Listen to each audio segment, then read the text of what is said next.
Perimeter का हमें ज़रूरत पड़ेगा। तो इसका एरिया क्या निकलेगा, एरिया ऑफ ट्रायंगल क्या फॉर्मूला हो जाएगा, रूट अंडर एस माइनस ए, एस माइनस बी और एस माइनस सी।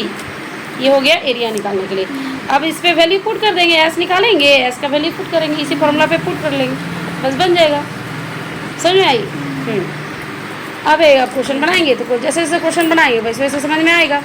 कभी मिक्स करके क्वेश्चन देगा, कभी पैरामीटर निकालने के, कभी नहीं दिया रहेगा। खाली स्केलिंग के लिए ना? हाँ, खाली स्केलिंग के लिए। ये स्पेशली किसके लिए बना, स्केलिंग, क्योंकि सबके लिए हमारे पास फार्मूला है, सबके लिए हमारे पास फार्मूला है। राइट एंगल के लिए क्या फार्मूला है, half into base into height. Isosceles triangle के लिए क्या फार्मूला है, half into base into height. इसमें भी यूज़ कर सकते हैं, ठीक है, इसमें भी यूज़ कर सकते हैं ये वाला फार्मूला।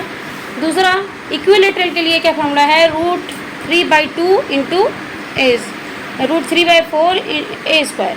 ये याद करना, रूट 3/4 ए मतलब साइड, क्योंकि यहाँ इक्विलेटरल है इसलिए एक ए लेकर। देखो फार्मूला बनने का भी रीज़न होता है, ऐसा नहीं है कि फार्मूला बना दिया, क्योंकि यहाँ सारा साइड क्या होगा, इक्वल है, इसीलिए ए स्क्वायर वहाँ पे हो गया, ए यूज़ किया गया।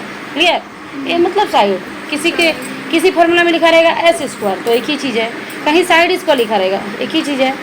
एल्टीट्यूड क्या हो गया, अभी समझाएं एल्टीट्यूड क्या होता है। ये जो वर्टेक्स है, अब ये इसका पॉइंट का एकदम सीधे लाइन हो, लेकिन परपेंडिकुलर होना चाहिए। एल्टीट्यूड परपेंडिकुलर होना चाहिए, 90 डिग्री बनाना चाहिए। यहाँ पे मीडियन और एल्टीट्यूड में क्या डिफरेंस है, एल्टीट्यूड होता है परपेंडिकुलर, बाइसेक्ट करता है अपोजिट साइड को। क्लियर?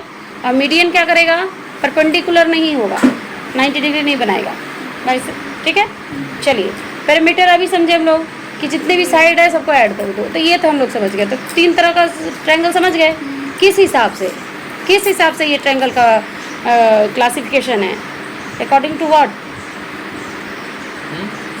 किस हिसाब से, साइड्स की बात चल रही है यहाँ पे, एंगल की बात नहीं चल रही है, डिग्री होती है, एंगल होती तो समझ गई, वो कभी पढ़ा देंगे इसके बारे में। तो यहाँ पे हीरोन फार्मूला क्या समझे हम लोग, हीरोन फार्मूला समझे कि स्केलेन ट्रायंगल के लिए ये फार्मूला है स्पेशली। ठीक है, चलिए अब कैसे निकालते हैं, पहले हम लोग सेमी पैरामीटर निकालते हैं, फिर इस फार्मूला पर बैठा के इसको सॉल्व करते हैं। क्लियर, समझ में आई बात?